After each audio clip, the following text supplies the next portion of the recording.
우리는 자존심을 굉장히 중요하게 생각을 합니다.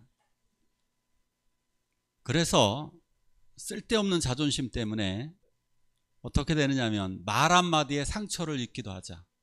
그러니까 잘못된 자존심이죠. 말 한마디에 상처를 입을 만한 자존심이라면 오늘 제목대로 개나 줘버려야 될 겁니다.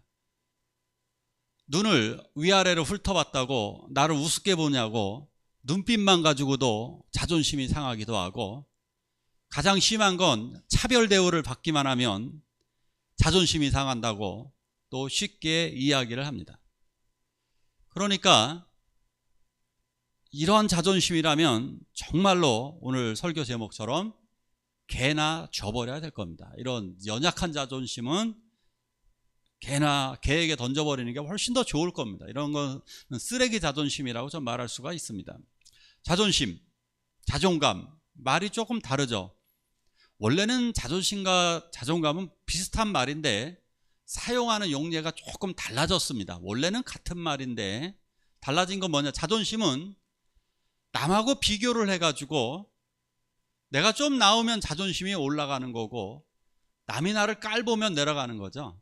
그 상대방에 의해서 결정되어지는 걸 자존심이라고 보통 이야기를 하고, 자존감이라고 하는 거는 내가 나를 생각하는 마음인 거죠. 내가 나를 어떻게 생각하느냐, 나를 존중해주고 나를 존귀하게 생각하는 것을 자존감이라고 그러죠. 그래서 내가 나를 생각하는 것이 굉장히 중요한 거죠. 상대방이 나를 결정하는 게 아니라 내가 나를 결정해야 되는 거죠. 내가 어떠한 사람인가, 이것을 우리는 자존감. 그러니까 자존감이 높은 사람은 뭐냐면 누가 뭐라 그래도 나는 소중해. 상대방의 말에 흔들리지를 않는 것입니다. 오늘 말씀을 통해 자존감이 굉장히 좋았던 여성, 그 여성을 한번 만나러 한번 가보겠습니다. 예수님께서는 두롯 지방으로다가 휴가를 떠나셨습니다. 예수님도 휴가를 가실 수 있을까요? 예수님 휴가 가셨습니다. 실제로 휴가를 이쪽 페니키아라고 하는 동네로다 가셨습니다. 여기가 바로 두로라고 하는 시입니다. 페니키아, 이곳은 이세벨의 고향이기도 합니다. 외국 땅입니다. 여기 외국으로, 예수님도 외국으로다가 잠시 여행을 떠나셨습니다. 무슨 사건이 있었느냐? 예수님에게 대해서 시시콜콜 비난하는 사람들이 굉장히 많았습니다. 예수님의 제자들이 손을 씻지 않고 밥을 먹었다는 이유만으로 너는 율법을 무시하고 장로들의 전통을 무시하는 사람이라고 예수님이 비난을 받았습니다. 예수님의 제자들이 손을 씻지 않고 밥 먹는다는 이유만으로 비난을 받았죠.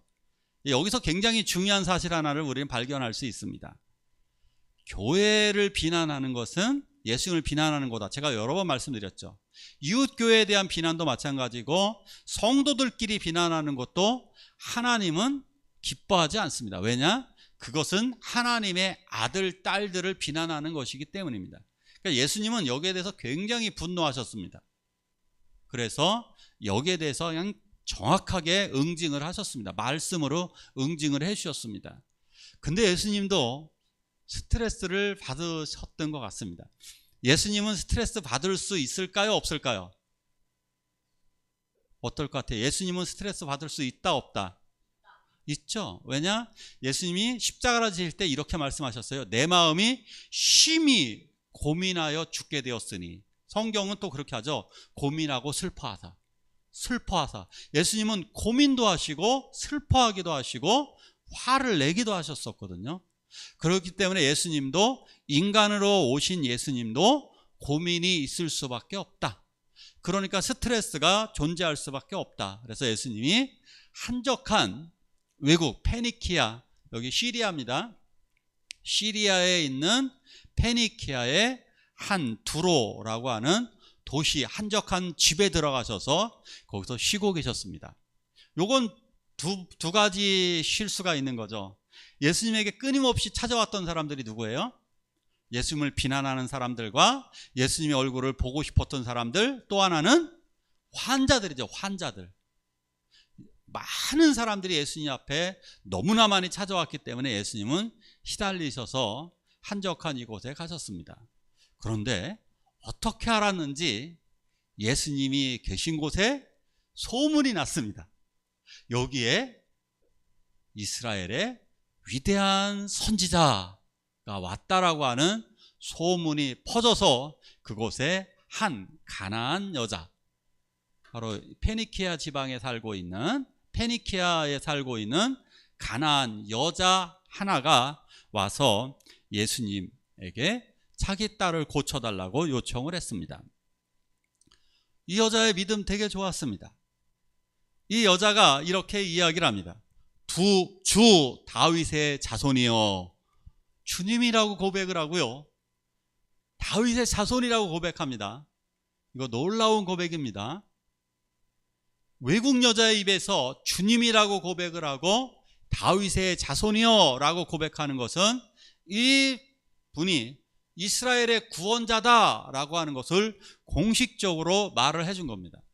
그러면서 저를 불쌍히 여겨주세요, 불쌍히 여겨주세요 하면서 큰 소리로 외쳤습니다. 이 정도면 제자들이 들어가게 해야 됩니다. 바깥에서는 제자들이 예수님이 쉬실 수 있도록 보디가드처럼, 비서처럼 바깥에서 지키고 있었습니다. 자, 보디가드와 같이, 그리고 비서들과 같이 이곳에서 지키고 있었는데 예수님은 아무 말도 하지 않는 겁니다. 침묵을 지키셨습니다. 예수님이 들어간 곳이 뭐 거대한 호텔이어가지고 안 들리는 게 아닙니다. 그냥 한 집에 들어가셨으니까 바깥에서 이야기하는 소리 다 들립니다. 이 여자가 저 좀 불쌍히 여겨주세요 이렇게 말한 것도 아니고 분명히 주 다윗의 자손이여 나를 불쌍히 여겨주세요 하고 외쳤기 때문에 그 목소리가 안 들릴 이유가 없습니다. 그런데 예수님은 계속해서 저 여자가 떠들매도 불구하고 예수님은 침묵을 지키셨습니다. 예수님은 가끔씩 가다가 결정적인 순간에 침묵을 지키십니다.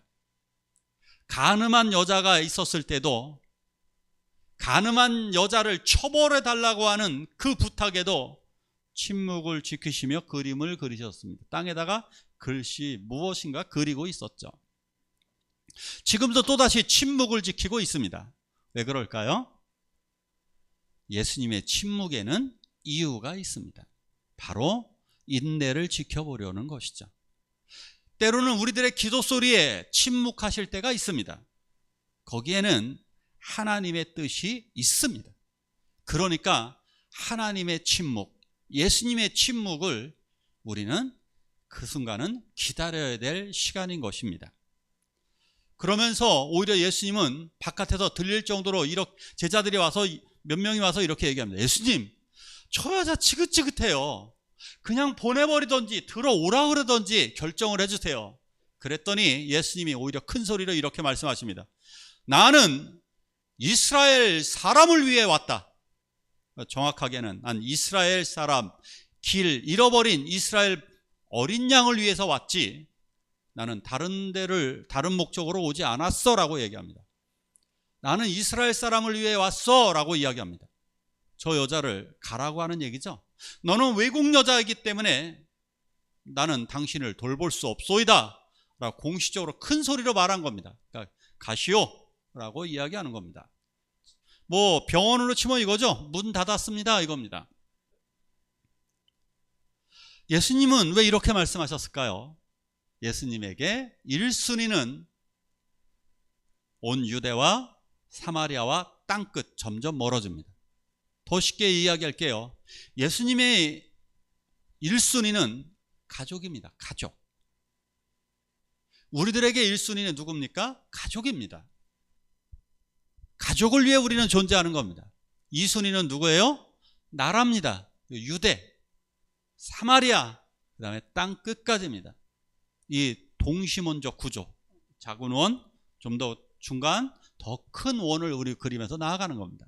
그래서 우리가 기도를 해야 될 때도 가족이 우선순위인 거죠. 1순위는 가족입니다. 그런데 포기하지 않고 계속 외치니까 결국 예수님이 들어오게 했습니다. 예수의 무시와 냉대, 이러한 것에도 불구하고 왜 이 여자는 자존심을 다 팽개쳤을까요? 왜 그랬을까요? 더군다나 이 여자를 자세히 보니까 성경에서는 뭐라고 기록하고 있느냐면 헬라인 이렇게 기록하고 있습니다. 페니키아 이방 땅에 살고 있는 헬라인이라는 말은 무슨 말이냐면 헬라어를 사용할 줄 아는 여자란 뜻입니다. 근데 이게 뭔 소리야? 이 나라는요 아람어를 쓰고 있어요. 근데 헬라인이라는 말은 이 여자가 영어를 쓴다는 말입니다. 영어를 유창하게 구사한다는 말입니다. 그렇다면 자, 우리 중에 영어를 유창하게 구사할 수 있으신 분, 그 말은 국제적인 사람이라는 거예요. 많이 배운 여자라는 얘기예요. 영어를 유창하게 구사할 수 있는, 헬라어를 구사할 수 있는, 그 당시에 공용어가 헬라어였습니다. 헬라어. 국제어를 사용할 수 있는, 읽고 쓰고 할 수 있는 그 능력을 갖춘, 교양을 갖춘 여자라는 얘기입니다. 그런데 그 자존심을 버리고 왔습니다. 더군다나 페니키아인이라고 그랬습니다. 페니키아가 훨씬 더 발전된 도시입니다. 그것도 나라가 시리아입니다. 시리아가 훨씬 더 큰 나라입니다. 세계에서 자존심이 센 나라가 몇 나라 있습니다. 어디냐면 자존심이 센 나라가 의외로 인도예요. 인도가 애국심도 엄청 세고 자존심도 엄청 셉니다.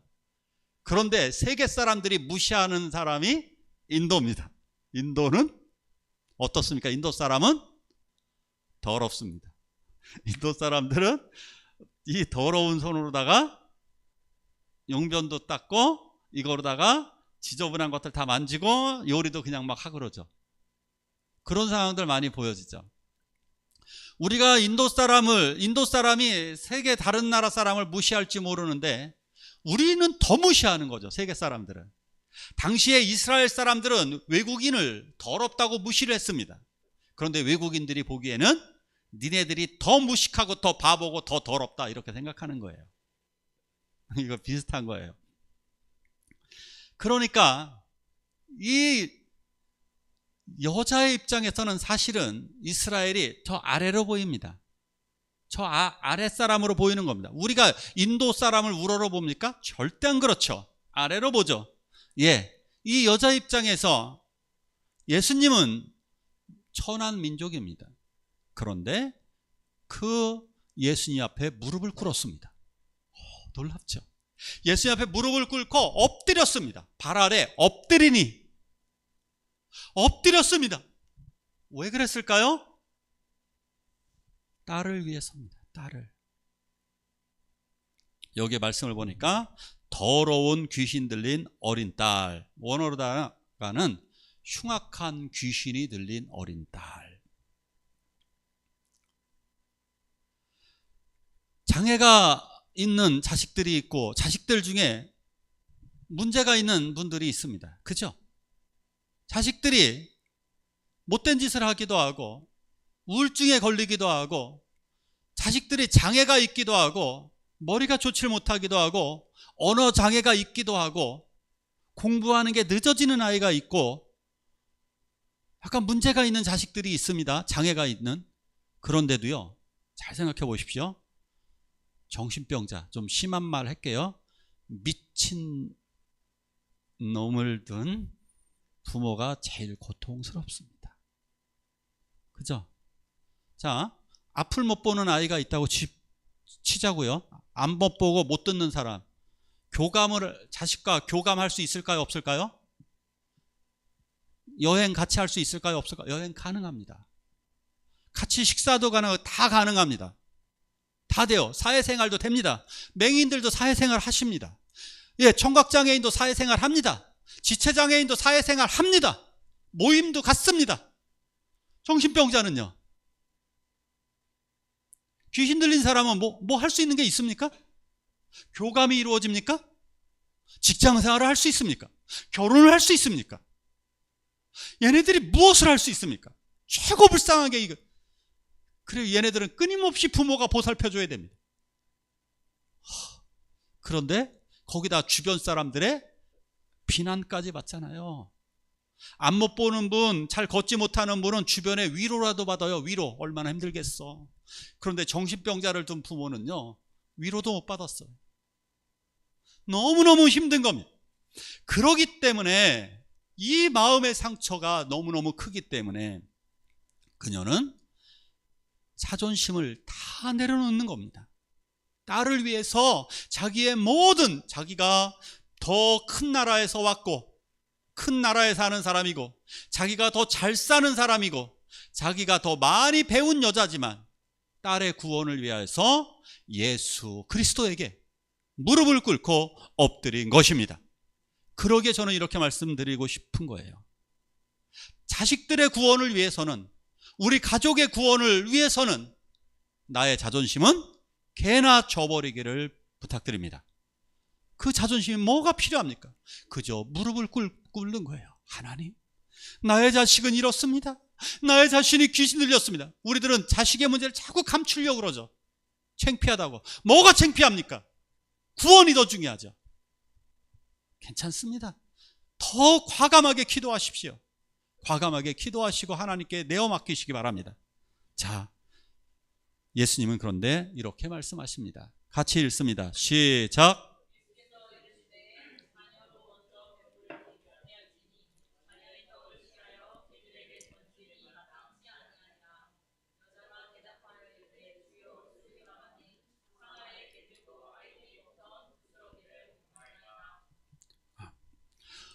와, 예수님 또 잔인하시네요. 이렇게 잔인하실 수 있을까요? 불쌍히 여겨달라고, 내 딸이 귀신 들렸어요, 고쳐주세요 라고 간절히 부르짖는 여성에게 뭐라고 모욕을 주시느냐 하면, 나는 외국인들에게, 나는 개들에게 음식을 주지 않아 라고 얘기합니다. 나는 개들에게 음식을 주지 않아. 얼마나 모멸적입니까? 한번 집사님 상상을 해보시죠. 집사님, 친구에게 돈을 꾸러 갔습니다. 이보게, 돈 좀 빌려주게. 나는 개들에게 음식을 주지 않아. 어떻게 하시겠습니까? 정말 이거 싸움하고 올걸요? 이게 하실 말씀입니까? 나는 개들에게 음식을 주지 않아. 더 정확한 번역은 이거죠. 정확한 거는, 나는 내 빵을 자녀들에게 먼저 준다. 충분히 배부른다. 그래서 나는 이 빵을 개들에게 주지 않는다. 이 얘기를 한 거예요. 그럴 때 이 여자가 이렇게 얘기합니다. 옳습니다. 저는 개입니다. 그런데 상 아래 개들도 떨어지는 부스러기를 먹잖아요. 개들을 키워보신 분들 압니다. 방 안에서 개를 키워보면요, 개를 키우시는 분들 보면 음식이 떨어지면 번개가 쳐서 탁 쳐갑니다. 그리고 주인이 던져주는 걸 기다리면서 이렇게 기다리고 있더라고요.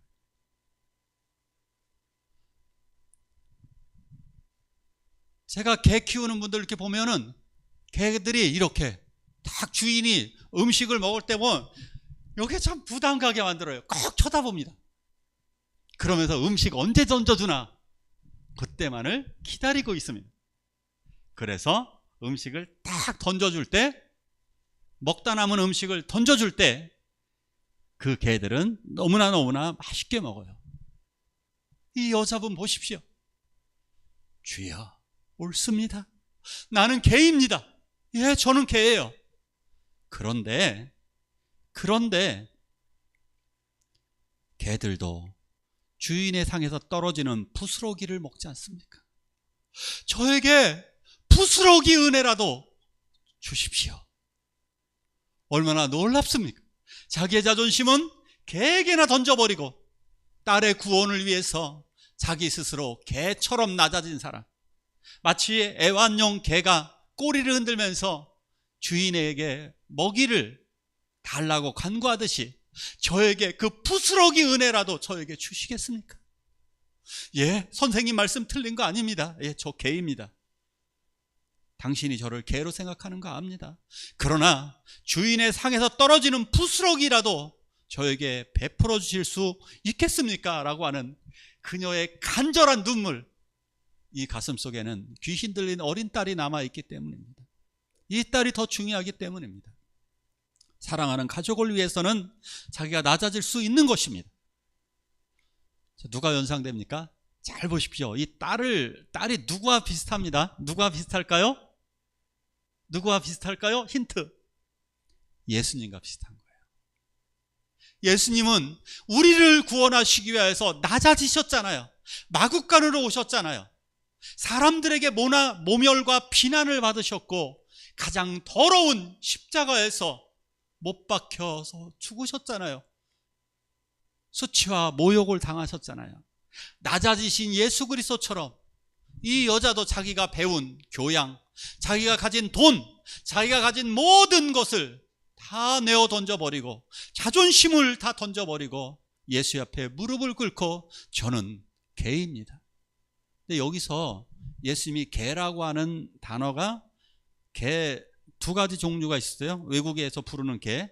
우리도 개 종류가 뭐 두 가지라고 볼 수 있죠. 뭐예요? 똥개와 개 이런 거죠. 여기도 개가 두 종류예요. 하나는 뭐냐? 애완용 개, 집에서 기르는 애완용 개와 들개가 있어요. 예수님은 애완용 개라고 말씀하신 거예요. 이 여자는 기꺼이 예수님 앞에서 애완용 개가 되는 거예요. 저에게 부스러기 은혜라도. 이것이 예수님이 이 여자, 이렇게 이 여자에 대해서 이렇게 칭찬하시죠. 내 믿음이 크도다. 내 믿음이 크도다. 그렇습니다. 이 여자 칭찬해 주셨습니다. 부스러기 은혜만 있어도 내 딸이 구원받을 수 있다는 그 사실, 놀랍지 않습니까? 예수님의 은혜, 주여 저에게 많은 은혜를 내려주세요라고 말하는 것도 아닙니다. 주여 단지 저에게 부스러기 은혜라도, 빵 쪼가리, 당시에 빵 먹었잖아요. 빵 요만큼 부스러기가 떨어지는 거예요. 부스러기 떨어진 것을 개들이 와서 먹잖아요. 부스러기 은혜라도 저에게 떨어지면 제 딸은 구원받을 줄로 믿습니다. 놀라운 은혜 아닙니까? 너무나 감동이 되는 것입니다.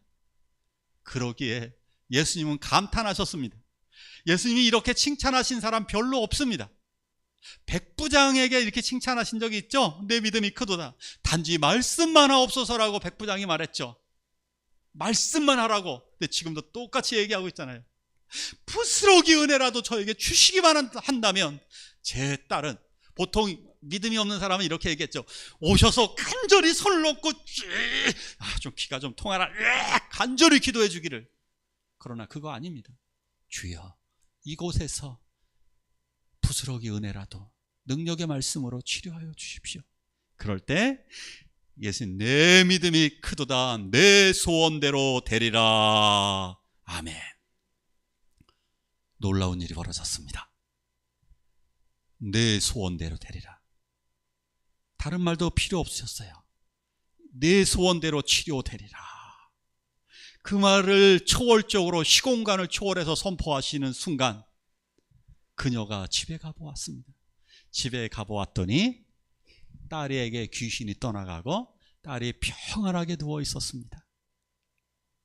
귀신이 나가면서 아마 몸부림을 쳤기 때문에 귀신과 싸우느라고 아마 탈진을 했겠죠. 그러나 평안하게 딸이 누워 있었습니다. 놀랍게도 시간을 물어보니까 그 시간은 바로 예수님이 내 소원대로 되리라고 한 그 시간과 일치하였습니다. 그렇게 이 딸은 고침을 받았습니다. 여기에 또 놀라운 비밀은 바로 이것인 것입니다. 내 믿음대로 되리라. 저 믿음은 구원의 믿음입니다. 결국 이 여자의, 가나안 여자의 딸만 치료받은 것이 아니라 이 여인이 구원까지 받았다는 사실을 암시하는 것입니다. 그 믿음으로 구원도 받고, 그리고 딸의 치료까지 받는 엄청난 일들이 바로 있었던 것입니다. 딸의 구원을 위해서 자기의 자존심을 개에게 던져버린 이 여인처럼 놀라운 하나님의 능력이 임했던 것입니다. 자, 나의 자존심 어디에 있나요? 이렇게 따라하시기 바랍니다. 나의 자존심은 오직 예수. 시작. 나의 자존심은 오직 예수. 지금부터 자존심 상해 이런 말 하시면 안 됩니다. 자존심 너무 상해. 부부싸움 할 때도 자존심 들먹이잖아요. 저도 그러거든요. 부부싸움에다가도 자존심을 하기도 하고. 그런데 우리 이렇게 말해야 될 것 같아요. 예수가 나의 자존심이야. 그래서 자존감이 높아지길 원합니다. 나는 예수만 있으면 됩니다. 오직 예수만, 오직 예수, 오직 예수, 예수만이 자랑입니다. 나의 평생 자랑은 주의 십자가로다. 아멘. 미쳐버린 딸 때문에 자기 인생이 망가지고 삶이 망가지고 가족이 망가질 뻔한 이런 여인에게 개처럼 자신을 낮추고 우리 예수님에게 의탁한 순간 그의 딸이 회복되었습니다. 유명한 말이 있죠. 자존심의 꽃이 떨어져야 열매를 맺습니다.